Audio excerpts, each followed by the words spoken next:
Vijayanagara channel ವೀಕ್ಷಕರಿಗೆ ನಮಸ್ಕಾರ. ವಿಜಯನಗರ ವಾರ್ತೆಗಳಿಗೆ ಸ್ವಾಗತ. ಮುಖ್ಯಾಂಶಗಳು.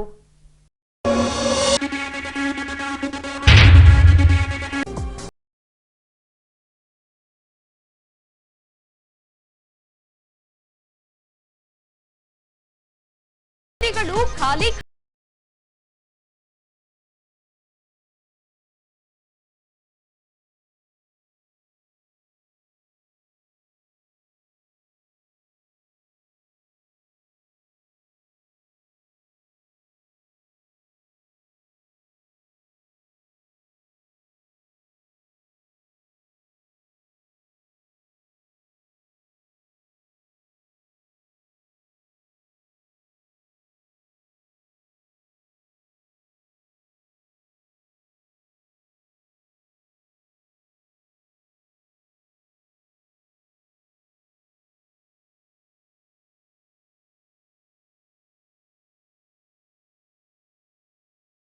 ಅಪಾರ ಗೌರವವೇ ಕಾರಣ. ಸಿದ್ಧಾರ್ಥ ಸಿಂಗ್ ಅಭಿಮತ. ಈಗ ವಾರ್ತೆಗಳ ವಿವರ. ಸರ್ಕಾರಿ ನೌಕರರಿಂದ ವಿವಿಧ ಬೇಡಿಕೆಗಳ ಈಡೇರಿಕೆಗೆ ಆಗ್ರಹಿಸಿ ದಿನಾಂಕ 1ರಿಂದ ಭವಿಷ್ಯದ ಬದುಕಿಗಾಗಿ ಕರ್ತವ್ಯಕ್ಕೆ ಗೈರು ಹಾಜರಾಗುವಂತೆ ಅನಿರ್ದಿಷ್ಟಾವಧಿ ಧರಣಿ ನಡೆಸಲು ರಾಜ್ಯ ಸರ್ಕಾರಿ ನೌಕರರ ಸಂಘದಿಂದ ನಿರ್ಧರಿಸಲಾಗಿತ್ತು.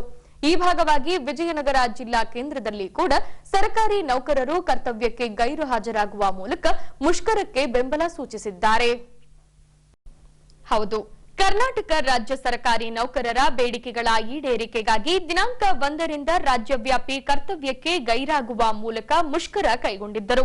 ಈ ಭಾಗವಾಗಿ ತಹಶೀಲ್ದಾರ್ ಕಚೇರಿ ಸೇರಿದಂತೆ ಸರ್ಕಾರಕ್ಕೆ ಸಂಬಂಧಿಸಿದ ವಿವಿಧ ಇಲಾಖಾ ಕಚೇರಿಗಳ ಬಾಗಿಲುಗಳು ತೆರೆದಿದ್ದವಾದರೂ ಯಾವೊಬ್ಬ ನೌಕರರು ಕರ್ತವ್ಯಕ್ಕೆ ಹಾಜರಾಗಿರಲಿಲ್ಲ. ಅದೇ ರೀತಿ ಸರ್ಕಾರಿ ಶಾಲಾ ಕಾಲೇಜಿನ ಶಿಕ್ಷಕರ ಸಂಘದವರು ಕೂಡ ಮುಷ್ಕರಕ್ಕೆ ಬೆಂಬಲ ನೀಡಿದ್ದ ಕಾರಣದಿಂದಾಗಿ ಶಾಲಾ ಕಾಲೇಜಿಗೆ ಆಗಮಿಸಿದ್ದ ವಿದ್ಯಾರ್ಥಿಗಳು ಮರಳಿ ಮನೆಗೆ ತೆರಳಿದರು. ಮಾರ್ಚ್ 1ನೇ ತಾರೀಕಿಂದ ನಾವು ಮುಷ್ಕರ ಮಾಡಬೇಕಂತೇಳಿ ನಮ್ಮ ರಾಜ್ಯ ಸರ್ಕಾರಿ ನೌಕರರ ಸಂಘ ನಿರ್ಧರಿಸಿದ್ದು 21ನೇ ತಾರೀಕು. ಆ 21ನೇ ತಾರೀಕು 200 ವಿವಿಧ ರಾಜ್ಯ ಸಂಘಗಳಿಂದ ವೃಂದ ಸಂಘಗಳಿಂದ ಇದು ಒಂದು ನಿರ್ಣಾಯಕ ಆಗಿರುತ್ತದೆ.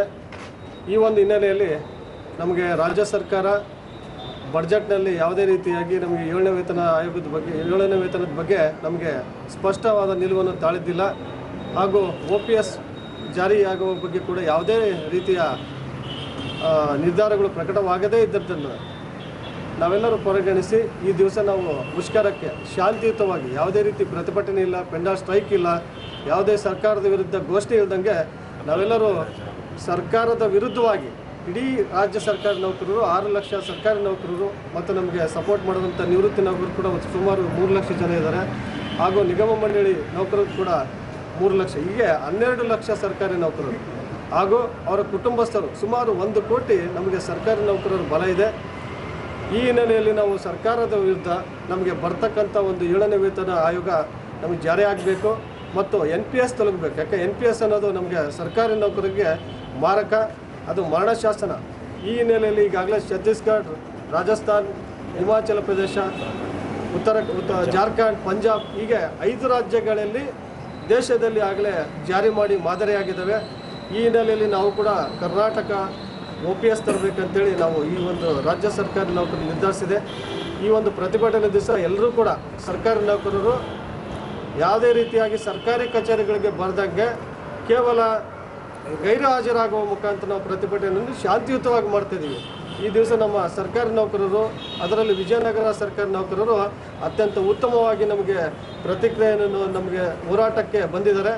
ಈ ಹಿನ್ನೆಲೆಯಲ್ಲಿ ನಾವೆಲ್ಲ ವಿಜಯನಗರ ಸರ್ಕಾರಿ ನೌಕರರ ಪರವಾಗಿ ಎಲ್ರಿಗೂ ಕೂಡ ನಾನು ಅಭಿನಂದನೆ ಸಲ್ಲಿಸ್ತಾ ಈ ಒಂದು ಸ್ಟ್ರೈಕನ್ನು ಯಶಸ್ವಿಯಾಗಿ ಮಾಡಿದ್ದಾರೆ ಅಂತೇಳಿ ಎಲ್ರಿಗೂ ಕೂಡ ಹೇಳ್ತಾ ನನ್ನ ಮಾತನ್ನು ಮುಗಿಸ್ತೀನಿ. ಇನ್ನು ದಿನಾಂಕ 28 ಹಾಗೂ ಮಾರ್ಚ್ 1ರಂದು ಮುಖ್ಯಮಂತ್ರಿ ಬಸವರಾಜ ಬೊಮ್ಮಾಯಿರವರು ಸರ್ಕಾರಿ ನೌಕರರ ಸಂಘದ ರಾಜ್ಯಾಧ್ಯಕ್ಷ ಷಡಕ್ಷರಿಯವರೊಂದಿಗೆ 3 ಬಾರಿ ಮಾತುಕತೆ ನಡೆಸಿ ಶೇಕಡಾ 17ರಷ್ಟು ವೇತನ ಹೆಚ್ಚಿಸುವುದಾಗಿ ಭರವಸೆ ನೀಡಿದ್ದಾರಾದರೂ ರಾಜ್ಯಾಧ್ಯಕ್ಷರು ಒಪ್ಪದ ಕಾರಣ ಮುಷ್ಕರವನ್ನ ಮುಂದುವರಿಸಲಾಗಿತ್ತು. ಇನ್ನು ಇವರ ಪ್ರಮುಖ ಬೇಡಿಕೆಗಳಾದ 7ನೇ ವೇತನವನ್ನ ಶೀಘ್ರ ಜಾರಿಗೊಳಿಸಿ ಶೇಕಡಾ 40ರಷ್ಟು ವೇತನವನ್ನ ಹೆಚ್ಚಳ ಮಾಡಬೇಕು ಹಾಗೂ ಹೊಸ ಪಿಂಚಣಿ ಯೋಜನೆಯನ್ನ ಹಿಂಪಡೆದು ಹಳೆ ಪಿಂಚಣಿ ಪದ್ಧತಿಯನ್ನ ಯಥಾವತ್ತಾಗಿ ಜಾರಿ ಮಾಡಬೇಕೆಂಬುದು ಇವರ ಪ್ರಮುಖ ಬೇಡಿಕೆಗಳಾಗಿದ್ದು ಮೊದಲನೇ ದಿನದ ಮುಷ್ಕರ ಶಾಂತಿಯಿಂದ ನಡೆಸಲಾಗಿದೆ. ರಾಜ್ಯಾಧ್ಯಕ್ಷರಾಗಿರ್ತಕ್ಕಂಥ ಷಡಾಕ್ಷರಿ ಸರ್ ಅವರ ನೇತೃತ್ವದಲ್ಲಿ ನಮ್ಮ ಎಲ್ಲ ರಾಜ್ಯದ ವೃಂದ ಸಂಘಗಳ ರಾಜ್ಯಾಧ್ಯಕ್ಷಗಳ ಸಭೆ ಮತ್ತು ರಾಜ್ಯ ಕಾರ್ಯಕಾರಿಣಿಯಲ್ಲಿ ತೆಗೆದುಕೊಂಡಿರ್ತಕ್ಕಂಥ ಐತಿಹಾಸಿಕ ತೀರ್ಮಾನದಂತೆ ನಾವೆಲ್ಲ 38 ಇಲಾಖೆಯ ಸರ್ಕಾರಿ ನೌಕರರು ನಮ್ಮ ಇವತ್ತಿನಿಂದ ಮಾರ್ಚ್ 1ನೇ ತಾರೀಕಿಂದ ಅನಿರ್ದಿಷ್ಟಾವಧಿಗೆ ಕರ್ತವ್ಯಕ್ಕೆ ಗೈರು ಹಾಜರಾಗುವುದರ ಮೂಲಕ ಮುಷ್ಕರವನ್ನು ಮಾಡಬೇಕು ಅಂತ ಹೇಳಿ ಕರೆ ಕೊಟ್ಟಿದ್ವಿ.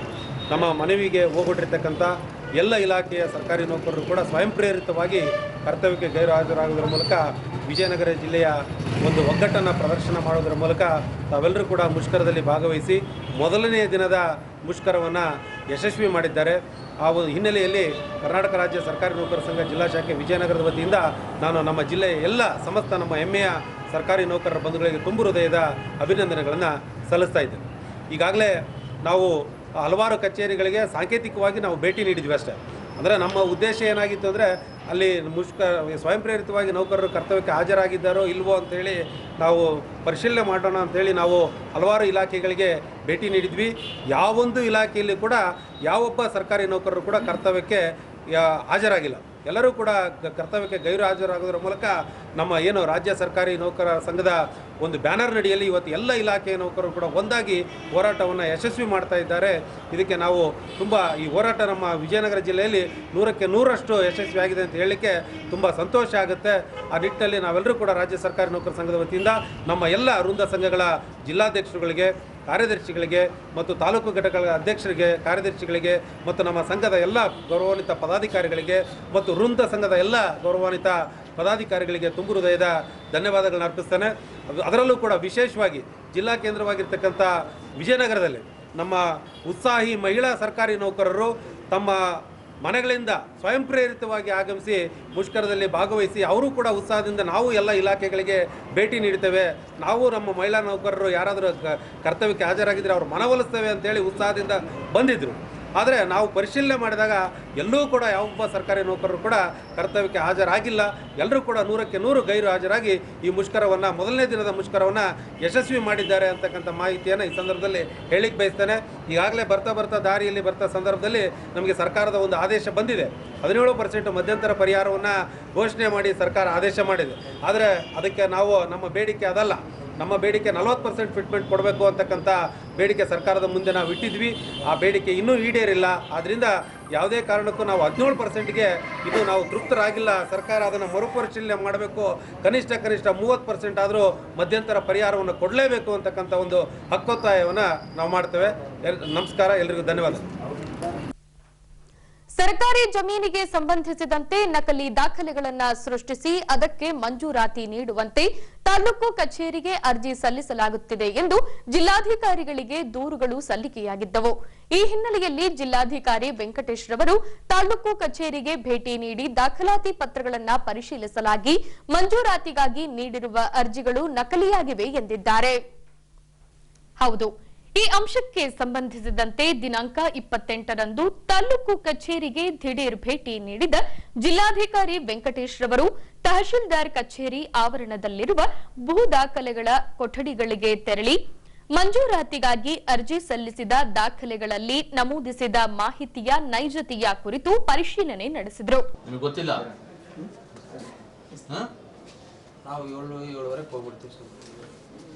ಈಗ ರೆಕಾರ್ಡ್ ಪಬ್ಲಿಕ್ ಎಷ್ಟೊತ್ತವರೆಗೆ ಕೊಡ್ತಾರೆ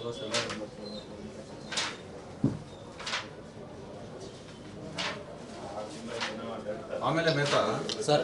ಈಗ ಯಾವ ಇಯರ್ ಅಲ್ಲಿ ಬಂದಾಗಿತ್ತಪ್ಪ? 2008 ಆದ್ಮೇಲೆ ಬರೀ computer artist then why these fellows are giving hand written artist ನಾವು ಇವ್ರು ಸರ್ಟಿಫೈ ಕಾಪಿ ಕೇಳ್ತಾರೆ ಸರ್.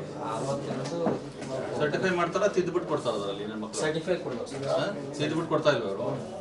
ಅದು ಸರ್ಟಿಫೈ ಕೊಡ್ಬೇಕು ಸರ್.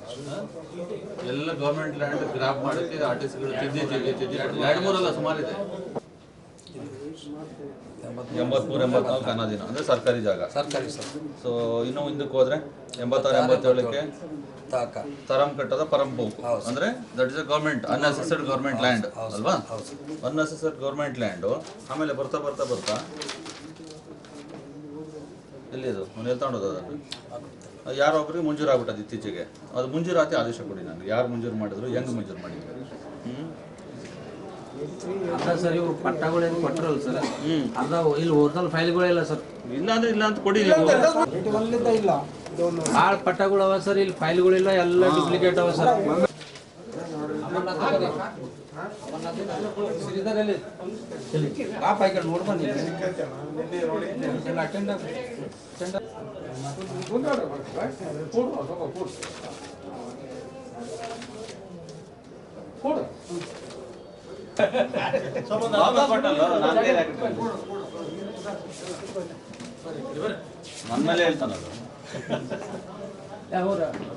ಬಳಿಕ ಮಾಧ್ಯಮ ಮಿತ್ರರೊಂದಿಗೆ ಮಾತನಾಡಿದ ಅವರು, ತಾಲೂಕು ವ್ಯಾಪ್ತಿಯಲ್ಲಿ ಬರುವ ಜಂಬುನಾಥಹಳ್ಳಿ ಹಾಗೂ ಅನಂತಶಯನಗುಡಿ ಭಾಗದ ಸರ್ಕಾರಿ ಭೂ ದಾಖಲೆಗಳ ಸರ್ವೆ ಮಾಹಿತಿಯೊಂದಿಗೆ ನಕಲಿ ದಾಖಲೆ ನೀಡಿ ಅರ್ಜಿ ಸಲ್ಲಿಸಿದ ಕುರಿತು ದೂರು ಬಂದ ಹಿನ್ನೆಲೆ ಪರಿಶೀಲನೆ ಕೈಗೊಳ್ಳಲಾಗಿದೆ. ಮೇಲ್ನೋಟಕ್ಕೆ ಸಲ್ಲಿಸಿದ ಅರ್ಜಿಯಲ್ಲಿನ ದಾಖಲೆಗಳು ನಕಲಿ ಎಂದು ತಿಳಿದು ಬಂದಿದೆ. ಕಚೇರಿ ಅವಧಿ ಮುಗಿದ ನಂತರ ಸಂಜೆ ವೇಳೆ ಕೆಲವರು ಆಗಮಿಸಿ ಒತ್ತಡ ಹಾಕುತ್ತಿರುವ ದೂರು ಬಂದಿದೆ. ಈ ಬಗ್ಗೆ ಕೂಲಂಕುಷವಾಗಿ ಪರಿಶೀಲಿಸಿ ಸಮಗ್ರ ತನಿಖೆ ಕೈಗೊಂಡು ತಪ್ಪಿತಸ್ಥರ ವಿರುದ್ಧ ಕಠಿಣ ಕಾನೂನು ಕ್ರಮ ಕೈಗೊಳ್ಳಲಾಗುತ್ತದೆ ಎಂದು ತಿಳಿಸಿದರು. ಎವರಿ ವಾರ ನಾನು ಒಂದು ತಾಲೂಕಿಗೆ ವಿಸಿಟ್ ಮಾಡ್ತಾ ಇದ್ದೀನಿ ರೆಗ್ಯುಲರ್ ಆಗಿ. ಸೊ ಅದೇ ರೀತಿ ಇವತ್ತು ಕೂಡ ನಾನು ನಮ್ಮ ತಾಲೂಕು ಆಫೀಸ್ಗೆ ಸಂಬಂಧಪಟ್ಟಂತೆ ಹೊಸಪೇಟೆಯ ತಾಲೂಕು ಕಚೇರಿಗೆ ಸಂಬಂಧಪಟ್ಟಂತೆ 1-2-3 ಲಾಸ್ಟ್ ವೀಕ್ ನನಗೆ ದೂರುಗಳು ಬಂದಿದ್ವು. ಇಲ್ಲಿ ರೆಕಾರ್ಡ್ ಸೆಕ್ಷನಲ್ಲಿ ಫೇಕ್ ರೆಕಾರ್ಡ್ ಎಲ್ಲ ತಿದ್ದಿ ಸಂಜೆ ಆಫೀಸ್ ಅವರ್ಸ್ ಆದಮೇಲೆ ಕೂತ್ಕೊಂಡು ಆ ರೆಕಾರ್ಡಲ್ಲೆಲ್ಲ ಬೇರೆ ಬೇರೆ ಹೆಸರಿನಲ್ಲಿ ಇನ್ಸರ್ಟ್ ಮಾಡಿ RTCಗಳು ಕೊಡ್ತಾ ಇದ್ದಾರೆ. ಅದರ ಪ್ರಕಾರ ದಾಖಲೆಗಳಾಗ್ತಾ ಇದೆ ಅಂತೇಳಿ ಆ ಹಿನ್ನೆಲೆಯಲ್ಲಿ ಪರಿಶೀಲನೆ ಮಾಡೋಣ ಅಂತೇಳಿ ನಾನು ಇವತ್ತು ತಹಸೀಲ್ದಾರ್ ಕಚೇರಿ ಹೊಸಪೇಟೆಗೆ ವಿಸಿಟ್ ಮಾಡಿದ್ದೀನಿ. 2 ಎಕ್ಸಾಂಪಲ್ ನನ್ನ ಹತ್ರ ಇದೆ. ಒಂದು ಅನಂತಶಯನಗುಡಿದು, ಒಂದು ಜಂಬುನಾಥನಹಳ್ಳಿದು. ಜಂಬುನಾಥನಹಳ್ಳಿ ಸರ್ 85 ಮತ್ತು ಅನಂತಶಯನಗುಡಿದು. ಅದೆರಡೂ ಕೂಡ ರೆಕಾರ್ಡನ್ನು ಪರಿಶೀಲನೆ ಮಾಡಿದೆ ನಾನು. ಸೊ ಜಂಬುನಾಥನಹಳ್ಳಿನಲ್ಲಿ ಒಂದು ಸರ್ವೆ ನಂಬರ್ಗೆ ಸಂಬಂಧಪಟ್ಟಂತೆ 75, 76ನಲ್ಲಿ ಅದು ಸರ್ಕಾರಿ ಜಾಗ. ಸೊ ನಮ್ಮ ಮ್ಯೂಟೇಷನ್ ರಿಜಿಸ್ಟರ್ ಅಂತ ಒಂದು ನಮ್ಮಲ್ಲಿ ಇರ್ತದೆ. ಮ್ಯೂಟೇಷನ್ ರಿಜಿಸ್ಟರ್ನ ಆಧಾರದ ಮೇಲೆ RTCಗಳನ್ನ ಇನ್ಕಾರ್ಪೊರೇಟ್ ಮಾಡ್ತಾರೆ. ಮ್ಯೂಟೇಷನ್ನಲ್ಲಿ ಆದೇಶ ಇರ್ತವೆ, ತಹಸೀಲ್ದಾರ್ ಆದೇಶ, AC ಆದೇಶ, DC ಆದೇಶ ಅಥವಾ ಸಿವಿಲ್ ಕೋರ್ಟ್ ಆದೇಶಗಳು. ಅದನ್ನು ಮೆನ್ಷನ್ ಮಾಡಿ ಆ ಮ್ಯೂಟೇಷನ್ ರಿಜಿಸ್ಟರ್ನಲ್ಲಿ ಆದೇಶದ ಅನುಸಾರವಾಗಿ RTCನ ಜನರೇಟ್ ಮಾಡಿ ಕೊಡ್ತಾರೆ. ಸೊ ಈ ಕೈ ಬರಹದ RTCಗಳೇನಿದ್ವು ಇವು 2008ಕ್ಕೇ ಕೊನೆ ಆಯಿತು. 2010ರಷ್ಟೊತ್ತಿಗೆ ನಮಗೆ ಎಲ್ಲವೂ ಸಂಪೂರ್ಣವಾಗಿ ಎಲ್ಲ ರೆಕಾರ್ಡ್ ಡಿಜಿಟೈಸೇಷನ್ ಆದಮೇಲೆ ಸೊ ಕಂಪ್ಯೂಟರ್ RTCನ ಕೊಡೋಕ್ಕೆ ಪ್ರಾರಂಭ ಮಾಡಿದ್ದೀವಿ. ಸೊ ಇಲ್ಲಿ ಸಾರ್ವಜನಿಕರು ಏನು ಮಾಡ್ತಾರೆ, ನಮಗೆ ಹಿಂದಿಂದು 2008ಕ್ಕಿಂತ ಹಿಂದಿಂದು ನನಗೆ ಹ್ಯಾಂಡ್ ರಿಟರ್ನ್ RTC ಕೊಡಿ, ಅದು ಕೊಡಿ ಅಂತೇಳಿ ಅರ್ಜಿ ಹಾಕ್ಕೊಂಡು RTCನ ತಗೊಳ್ಳೋದು. RTC ತಗೊಳ್ಳೋವಾಗ ಅದರಲ್ಲಿ ಏನೋ ಬೇರೆ ಥರದ ಮಾಲ್ ಪ್ರಾಕ್ಟೀಸ್ ಮಾಡಿ ಅವ್ರ ಹೆಸರುಗಳನ್ನ ಇನ್ಸರ್ಟ್ ಮಾಡೋದು ಇತ್ಯಾದಿಗಳನ್ನ ಮಾಡಿ ಮತ್ತೆ ಕಂಪ್ಯೂಟರ್ RTC ಜನರೇಟ್ ಮಾಡಿ ಅಂತ ಕೊಡ್ತಾರೆ. ಸೊ ಅದು ಮಾಡಬಾರ್ದು. ಯಾಕೆ ಅಂತಂದರೆ ಈಗಾಗಲೇ 16 ವರ್ಷ ನಾವು ಕಳೆದಿರೋದ್ರಿಂದ ಸೊ ಈಗಾಗಲೇ ಕಂಪ್ಯೂಟರ್ RTCಗಳು ಯಾವ್ಯಾವ್ದು ಆಗಬೇಕಾಗಿತ್ತು ಅದು ಸಂಪೂರ್ಣ ಜನರೇಟ್ ಆಗಿರೋದ್ರಿಂದ based on hand return RTC computer RTCನ ಜನರೇಟ್ ಮಾಡಬಾರ್ದು. ಸೊ ಇಲ್ಲಿ ಮಾಡಲಿಕ್ಕೆ 2-3 ಅರ್ಜಿಗಳು ಬಂದಿವೆ. ಬಂದಾಗ ನನಗೆ ದೂರು ಬಂತು, ನಾನು ಪರಿಶೀಲನೆ ಮಾಡಿದೆ. ಅದು ಮೂಲತಃ ಸರ್ಕಾರಿ ಜಾಗ. ಆ ಸರ್ಕಾರಿ ಜಾಗಕ್ಕೆ ಏನು ಮಾಡಿದ್ದಾರೆ ಇವರು ಅಂತಂದರೆ 86, 87ರಲ್ಲಿ ಮ್ಯೂಟೇಷನ್ ರಿಜಿಸ್ಟರ್ನಲ್ಲಿ ನಾನು ಆ ಸರ್ವೆ ನಂಬರ್ನ ಹುಡುಕಿದೆ ಇವತ್ತು ರೆಕಾರ್ಡ್ ಸೆಕ್ಷನಲ್ಲಿ. ಸರ್ವೆ ನಂಬರ್ 75 ಅಂತ ಇದೆ.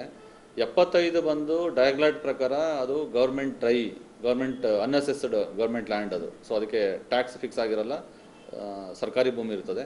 ಇವರೇನು ಮಾಡ್ತಾರೆ, ಹ್ಯಾಂಡ್ ರಿಟರ್ನ್ RTCನಲ್ಲಿ ಅದು ನನಗೆ ಮಂಜೂರಾತಿ ಆಗಿದೆ ಅಂತೇಳಿ ಯಾರೋ ಒಬ್ಬರ ಹೆಸರನ್ನು ಬರ್ಕೊಂಡು ಅದರ ಪ್ರಕಾರ ನನಗೆ ದಾಖಲೆಗಳನ್ನು ಮಾಡಿಕೊಡಿ ಅಂತ ತಾಲೂಕು ಕಚೇರಿಗೆ ಬಂದು ಒತ್ತಡ ಮಾಡೋದು, ಅರ್ಜಿ ಕೊಡೋದು.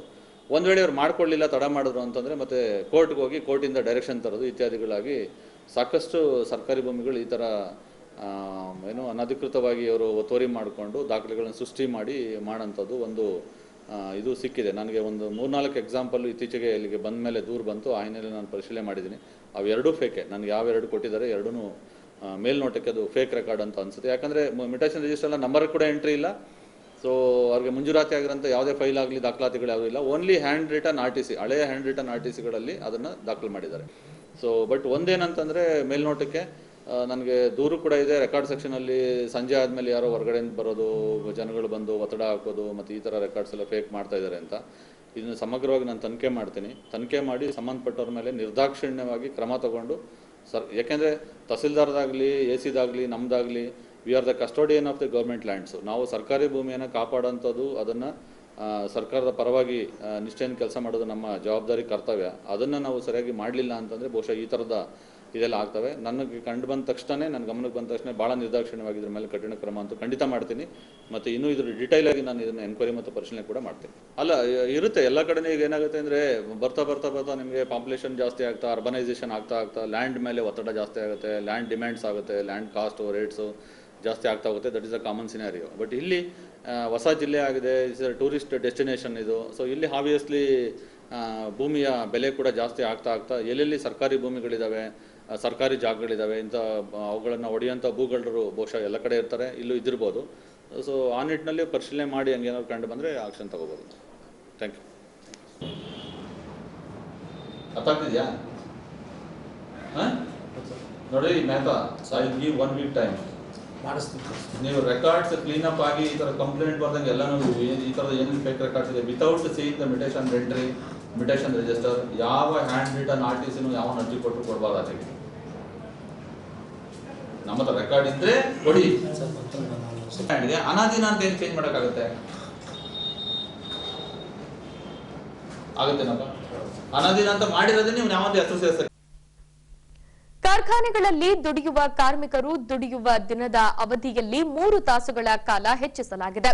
ಈ ಅಂಶವನ್ನ ವಿರೋಧಿಸಿರುವ ವಿಜಯನಗರ ಜಿಲ್ಲಾ ಸಿಐಟಿಯು ಸಂಘಟನೆಯು 1948ರ ಕಾರ್ಖಾನೆ ಕಾಯ್ದೆಯನ್ನ ತಿದ್ದುಪಡಿ ಮಾಡಿ ವಿಧೇಯಕ 2023 ಅಂಗೀಕರಿಸಿರುವುದನ್ನು ವಾಪಸ್ ಪಡೆಯಬೇಕೆಂದು ರಾಜ್ಯ ಸರ್ಕಾರಕ್ಕೆ ಆಗ್ರಹಿಸಿದ್ದಾರೆ.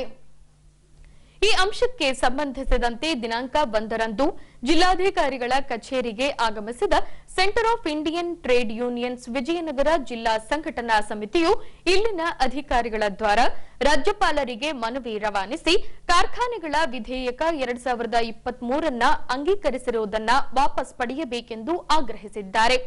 ಇನ್ನು ಚಾರಿತ್ರಿಕ 8 ಗಂಟೆ ಕೆಲಸ, 8 ಗಂಟೆ ವಿರಾಮ ಹಾಗೂ 8 ಗಂಟೆ ಇತರೆ ಕೆಲಸಕ್ಕಾಗಿ ಎಂಬ ಜೀವನದ ವೈಜ್ಞಾನಿಕ ತಾತ್ವಿಕ ನೆಲೆಯನ್ನ ಕಳಚಿ ಹಾಕಿ ಕಾರ್ಪೊರೇಟರ್ಸ್ಗಳಿಗೆ ಬಂಡವಾಳ ಮಾಡಿಕೊಡುವ ನಿಟ್ಟಿನಲ್ಲಿ 9 ರಿಂದ 12 ಗಂಟೆಯವರೆಗೆ ಕೆಲಸದ ಅವಧಿಯನ್ನ ಹೆಚ್ಚಿಸಿ ವಿಧೇಯಕ ಹೊರಡಿಸಿರುವುದು ಇದು ಕಾರ್ಮಿಕರ ವಿರೋಧ ನೀತಿ.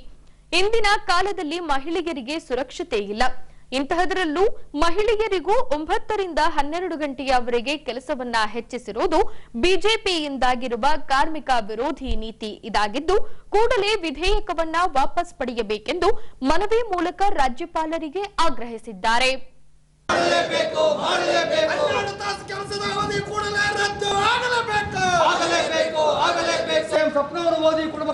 ಮನವಿ ಮಾಡ್ತಾರೆ.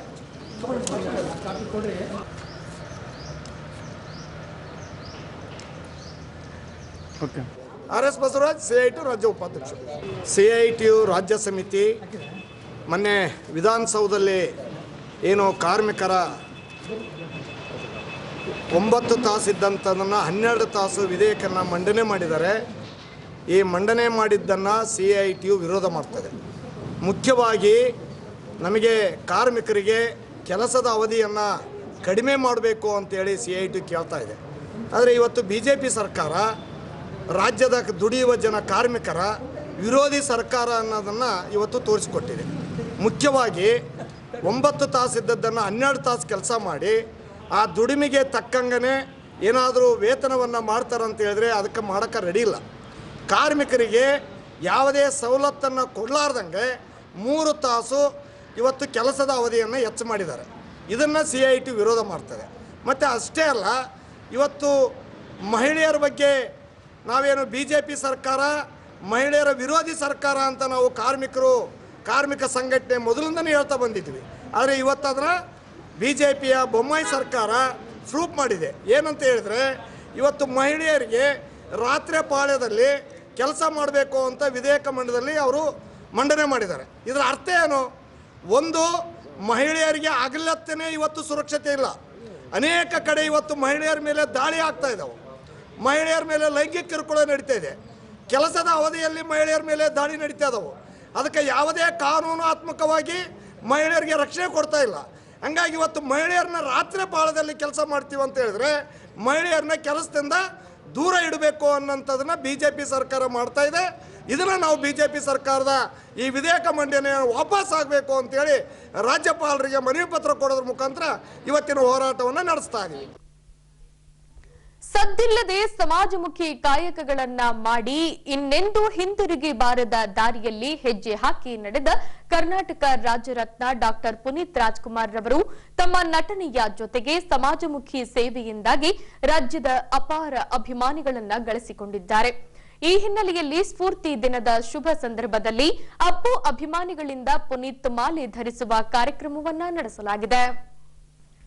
ಅಂತೆಯೇ ದಿನಾಂಕ 1ರಂದು ಅಪ್ಪು ಅಭಿಮಾನಿಗಳ ಬಳಗದಿಂದ ಡಾಕ್ಟರ್ ಪುನೀತ್ ರಾಜ್ಕುಮಾರ್ ವೃತ್ತದಲ್ಲಿ ಪುನೀತ್ ಮಾಲಾಧಾರಣೆ ಕಾರ್ಯಕ್ರಮ ಹಮ್ಮಿಕೊಳ್ಳಲಾಗಿತ್ತು.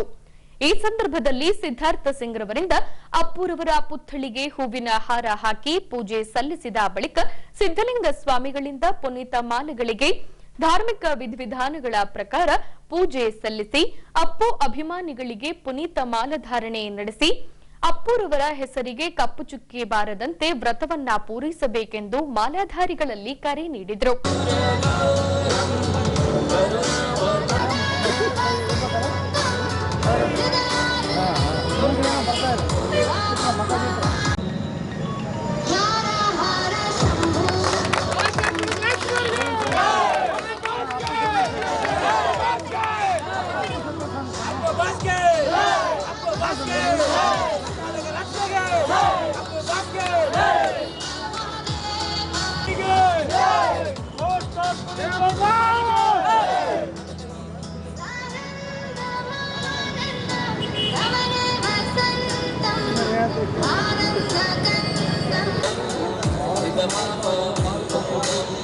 ಸ್ವಾಮಿ ಈ ಕಡೆ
ಉಮೇಶ್ ಸ್ವಾಮಿ ಈ ಕಡೆ ಸ್ವಾಮಿ ಸರಿ ಮಾಡಿದ್ರೆ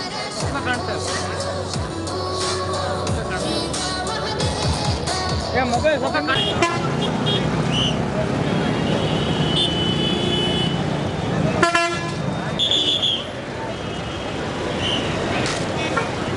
ಇದು ವಿಜಯನಗರ ಜಿಲ್ಲಾ. ಇದು ಮಾಡಿರ್ತಕ್ಕಂಥದ್ದು ನಮ್ಮ ಸಚಿವರಾದಂಥ ಆನಂದ್ ಸಿಂಗ್ ಅವರು. ಮೊದಲು ಬರೀ ವಿಜಯನಗರ ಇತ್ತು, ಇದು ವಿಜಯನಗರ ಜಿಲ್ಲಾ. ಯಾಕಂದರೆ ಇದೊಂದು ರಾಜ್ಯ, ಇದು 300 ವರ್ಷವನ್ನು ಆಳಿದ್ದಾರೆ. ವಿಜಯನಗರವನ್ನು ಅವರೇ ವಂಶಸ್ಥರು 300 ವರ್ಷವನ್ನು ಆಳಿದ್ದಾರೆ. ಹಾಗೂ ಈಗ ನಮ್ಮ ಸಚಿವರಾದಂಥವರು ಕೂಡ ಇಲ್ಲಿ 25 ವರ್ಷ ಕೂಡ ಅವರು ಕೆಲಸ ಮಾಡಿದ್ದಾರೆ. ಯಾಕೆಂದರೆ ನಮ್ಮಲ್ಲಿ ಕೆಲಸ ಮಾಡಿದ್ದಕ್ಕೆ ಅವ್ರನ್ನ ಪದೇ ಪದೇ ಆರಿಸಿ ತರ್ತಿದ್ದಾರೆ. ಹಾಗಾಗಿ ಅವರು ಅಭಿಮಾನ ಬಳಗದವರು ಏನು ಮಾಡಿದ್ದಾರೆ ಇಲ್ಲಿ, ಅಪ್ಪು ಅಂದರೆ ಪುನೀತ ಅಂದರೆ ಏನು, ನಾವು ಒಳ್ಳೆ ಕೆಲಸವನ್ನು ಮಾಡುವುದೇ ಒಂದು ಪುನೀತ ಅಂತ ಅವರು ಫಸ್ಟೇ ನಿಟ್ನೇಮ್ ಇಟ್ಬಿಟ್ಟಿದ್ದಾರೆ. ಅವರು ತಂದೆ ತಾಯಿಯವರು ಪುನೀತ್ ಅಂತಂದು ಯಾಕೆ ಇಟ್ಟಿದ್ದಾರೆ ಅಂದರೆ ಮುಂದೆ ಒಳ್ಳೆ ಕೆಲಸಗಳನ್ನು ಮಾಡುವುದಕ್ಕೆ ಪುನೀತ್ ಅಂತ ಇಟ್ಟಿದ್ದಾರೆ. ಅವರು ಪುನೀತ ಅಂದ್ರೇನು, ಜೀವನದಲ್ಲಿ ಏನನ್ನ ಮಾಡಿ ಪುನೀತನಾಗಬೇಕಂತಾರೆ ಅವ್ರು. ಅದಕ್ಕಾಗಿ ಅವ್ರ ತಂದೆ ತಾಯಿ ಗುರ್ತಿತ್ತೇನು, ದಾನ ಧರ್ಮ ಮತ್ತು ನಮ್ಮ ರಾಜ್ಯ ಅಲ್ಲ ನಮ್ಮ ದೇಶಕ್ಕೆ ಒಳ್ಳೆಯ ಕೆಲಸವನ್ನು ಮಾಡ್ತಾಯಿದ್ದ ನಮ್ಮ ಮಗ ಅಂತ ಅವ್ರ ತಂದೆ ತಾಯಿಗೆ ಮೊದಲೇ ಗುರ್ತಿರ್ತೈತೆ. ಹಂಗಾಗಿ ಅವರ ಹೆಸರಲ್ಲೇ ಪುನೀತ್ ಅಂತ ಇಟ್ಟಿದ್ದಾರೆ. ಹಾಗಾಗಿ ಇವತ್ತು ನಮ್ಮ ಪ್ರಥಮವಾಗಿ ಪುನೀತ್ ರಾಜ್ಕುಮಾರನ್ನು ಪುತ್ಥಳಿಯನ್ನು ಇಲ್ಲಿ ನಮ್ಮ ವಿಜಯನಗರದ ಶಾಸಕರಾದಂಥ ಸಚಿವರಾದಂಥ ಆನಂದ್ ಸಿಂಗ್ ಅವರು ಇಲ್ಲಿ ಪ್ರತಿಷ್ಠಾಪನೆ ಮಾಡಿದರು. ಹಾಗಾಗಿ ಇಲ್ಲಿ ಇರ್ತಕ್ಕಂಥ ಎಲ್ಲ ಅಪ್ಪು ಬಳಗದವರು ಅಂದರೆ ಅಪ್ಪು ಫ್ಯಾನ್ಸು, ನಿಮ್ಮ ಪ್ರಕಾರ ಈಗ ಪುನೀತನನ್ನೇ ದೇವರನ್ನಾಗಿ ಮಾಡಿದ್ರಿ. ಈಗ ಪುನೀತ್ ದೇವರಾದಮೇಲೆ ನೀವೇನಾಗ್ತೀರಿ ಅಂದರೆ ಭಕ್ತರಾಗ್ತೀರಿ. ನೀವು ಪುನೀತ್ ದೇವರಾದ್ಮೇಲೆ ನೀವು ಭಕ್ತರಾಗ್ತೀರಿ.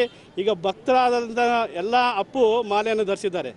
ಈಗ ಅಪ್ಪು ಮಾಲೆಯನ್ನು ಧರಿಸ್ಬೇಕಂದ್ರೆ ಏನು ಮಾಡಿದ್ದಾರೆ ಅವರಂದರೆ ಧರ್ಮದ ಕೆಲಸವನ್ನು ಮಾಡಿದ್ದಾರೆ ಅವರು. ಮನುಷ್ಯ ಯಾವಾಗ ದೇವರಾಗ್ತಾನಂದರೆ ಧರ್ಮದ ಕೆಲಸ ಯಾವಾಗ ಮಾಡ್ತೀವಿ ಅವತ್ತು ದೇವರಾಗಕ್ಕೆ ಸಾಧ್ಯ. ಪ್ರತಿಯೊಬ್ಬರು ನಾವು ಧರ್ಮದ ಕೆಲಸ ಮಾಡಿದಾಗ ಅವರು ದೇವರಾಗಕ್ಕೆ ಸಾಧ್ಯ. ಯಾಕಂತಂದರೆ ಈ ದೇಶದಲ್ಲಿ ಎಷ್ಟೋ ಜನ ದೇವರಾಗಿದ್ದಾರೆ. ಅದರಲ್ಲಿ ನಮ್ಮ ಅಪ್ಪು ಸಾರ್ ಒಬ್ಬರು ಕೂಡ ಅವರು ಕೂಡ ದೇವರಾಗಿದ್ದಾರೆ. ಹಾಗಾಗಿ ಈ ವಿಜಯನಗರ ಕ್ಷೇತ್ರದಲ್ಲಿ ನಮ್ಮ ಸಿದ್ಧಾರ್ಥ್ ಸಿಂಗ್ ಸಾರ್ ಕೂಡ ಮುಂದಿನ ದಿನದಲ್ಲಿ ಅವರ ಇವತ್ತು ಉದ್ಘಾಟನೆ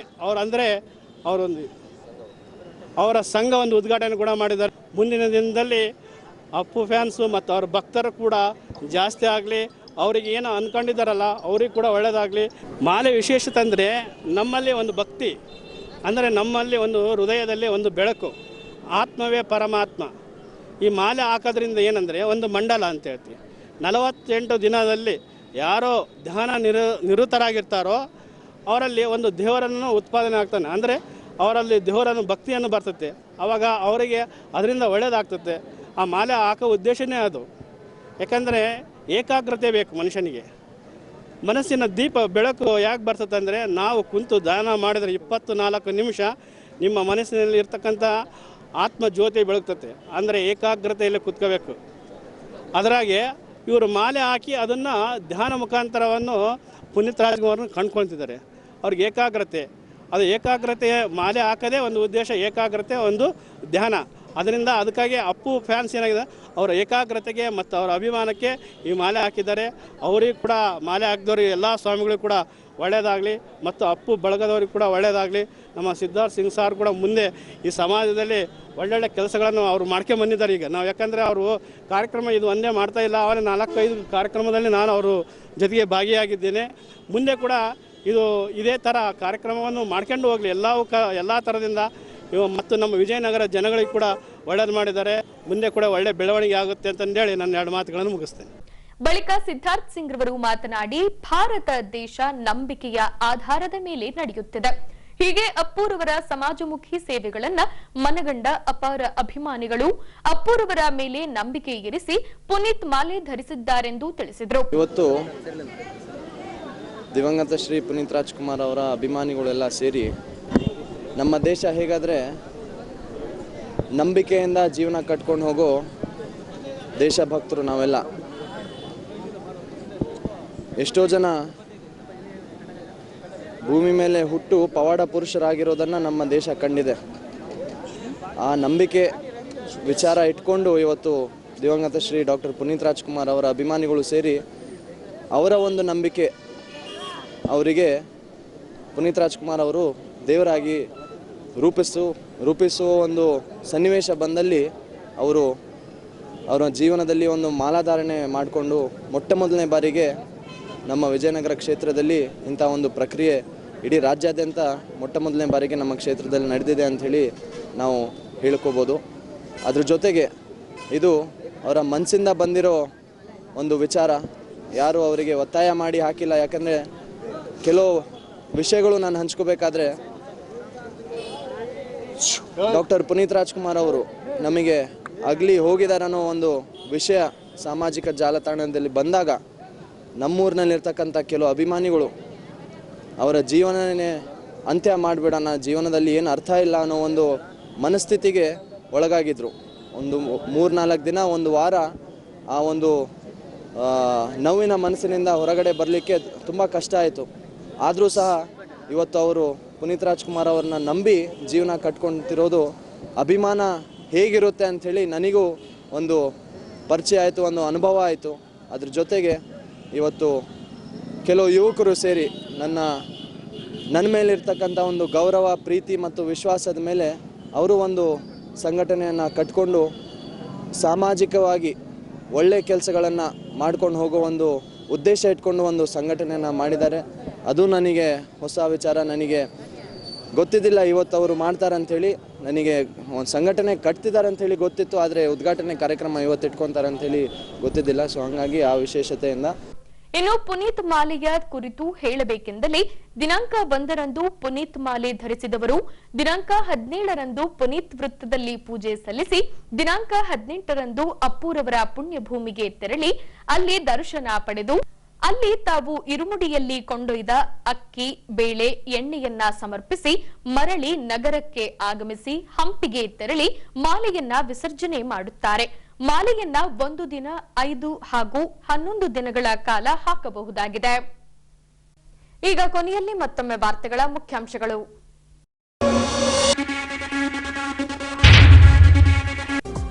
7ನೇ ವೇತನ ಆಯೋಗ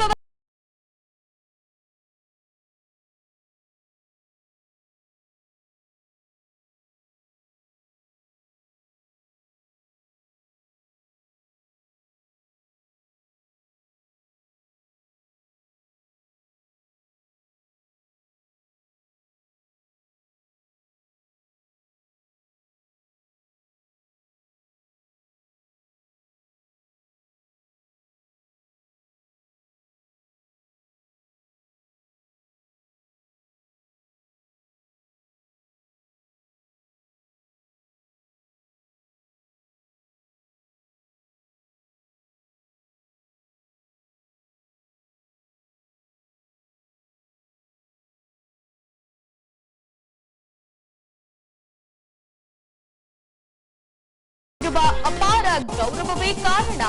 ಸಿದ್ಧಾರ್ಥ ಸಿಂಗ್ ಅಭಿಮತ. ಇಲ್ಲಿಗೆ ವಾರ್ತಾ ಪ್ರಸಾರ ಮುಕ್ತಾಯವಾಯಿತು. ದೈನಂದಿನ ಆಗುಹೋಗುಗಳ ಮಾಹಿತಿಗಾಗಿ ವೀಕ್ಷಿಸಿ ವಿಜಯನಗರ ಸುದ್ದಿವಾಹಿನಿ. ನಾನು ತೇಜಸ್ವಿನಿ ಪಿ ಪಾಟೀಲ್. ನಮಸ್ಕಾರ.